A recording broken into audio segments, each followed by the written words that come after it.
আমাদের 28তম টেক নিউজে আপনাকে স্বাগতম। বরাবরের মতো আমি আপনাদের সাথে আছি নাইম ইসলাম ফ্রম টেক গিফটস। আপনাদের ভালোবাসা এবং সাপোর্ট আমাদের চ্যানেলের জন্য খুবই দরকার, কারণ আপনাদের সাপোর্ট এবং ভালোবাসা ছাড়া আমাদের চ্যানেলকে এগিয়ে নিয়ে যাওয়া সম্ভব না। আর এজন্য আপনাদের কাছে ছোট্ট একটি অনুরোধ, আপনারা যারা এখনো আমাদের চ্যানেলটি সাবস্ক্রাইব করেননি তারা আমাদের চ্যানেলটি সাবস্ক্রাইব করে আমাদের পরিবারের একজন সদস্য হয়ে যাওয়ার জন্য অনুরোধ করছি। সো আর দেরি না করে মূল ভিডিওতে চলে আসা যাক। So let's go start.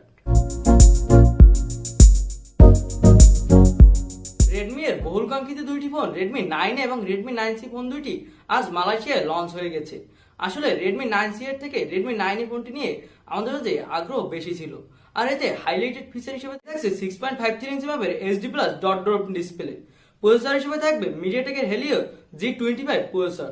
তবে এর দাম অনুযায়ী এর প্রসেসর আমার কাছে ঠিক বলে মনে হয়েছে। এতে ব্যাক সাইডে থাকছে ডুয়েল ক্যামেরা, যার প্রাইমারি লেন্স 13 মেগাপিক্সেলের, সামনে থাকছে একটি 5 মেগাপিক্সেলের সেলফি ক্যামেরা। আর এর দাম রাখা হয়েছে 6,300 রুপি, যেটি বাংলাদেশে আসলে এর দাম 8,000 টাকার আশেপাশে থাকবে বলে আশা করা যায়। তবে এর দাম অনুযায়ী এর স্পেসিফিকেশন ঠিকঠাক দিয়েছে বলে আমার মনে হয়েছে। আমার কাছে রেডমি 9C ফোনটিকে রেডমি 9 এর আপগ্রেড ভার্সন বলে মনে হয়েছে। এতেও থাকছে রেডমি 9 এর মতো 6.53 ইঞ্চি মাপের এইচডি ডিসপ্লে, থাকছে 5000 mAh ব্যাটারি। তবে এর আপগ্রেড হলো হেলিও G35 প্রসেসর। এই প্রসেসরটি মিডিয়াটেকের একদম নতুন প্রসেসর। আর এই জি সিরিজের প্রসেসরগুলো গেমিং প্রসেসর হয়, তো আশা করা যেতে পারে এর পারফরমেন্স ভালো হবে।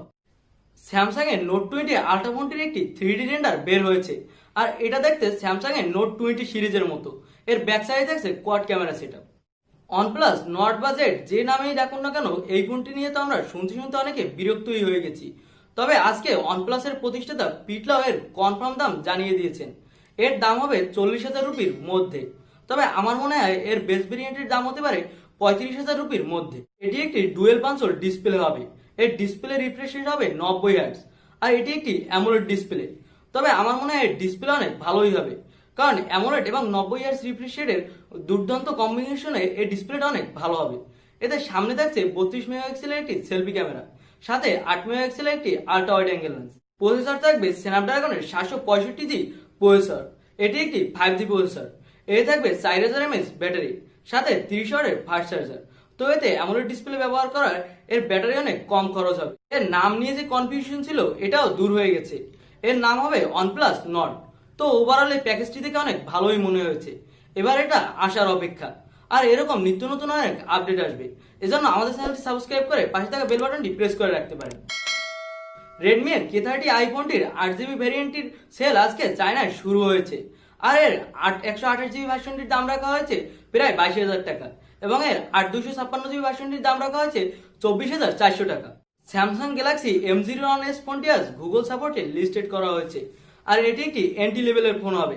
এর দাম ইন্ডিয়ায় 8,000 রুপির মধ্যে এবং বাংলাদেশে 10,000 টাকার মধ্যে থাকবে বলে আশা করা যায়। শাওমি এর মি টিভি স্টিক আজ গুগল সাপোর্টে লিস্টেড করা হয়েছে।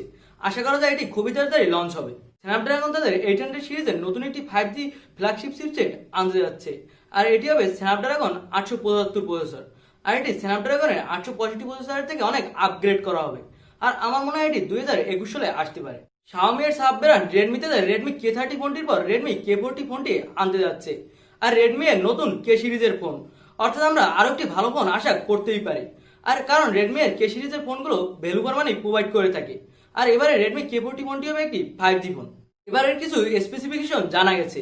এতে থাকবে 120 হার্টজ রিফ্রেশ রেটের ডিসপ্লে, থাকবে মিডিয়াটেকের ডায়মেনসিটি 1000 প্লাস প্রসেসর, থাকতে পারে 4500 mAh ব্যাটারি, সাথে 33 ওয়াটের ফাস্ট চার্জার। আশা করা যায় এর দাম ঠিকঠাকই রাখবে রেডমি, কারণ আমরা রেডমি K30 এ দেখেছি রেডমি তাদের K30 ফোনটির দাম ঠিকঠাকই রেখেছিল। এবার আমরা আশা করতেই পারি। আজকের মতো ভিডিও এখানেই শেষ করছি। আর আপনি যদি এখনো আমাদের চ্যানেলটি সাবস্ক্রাইব করে না থাকেন তাহলে আমাদের চ্যানেলটি সাবস্ক্রাইব করে আমাদের পরিবারের একজন সদস্য হয়ে যাওয়ার জন্য অনুরোধ করছি। দেখা হবে অন্য কোনো ভিডিওতে। আজকের মতো এখানেই বিদায়।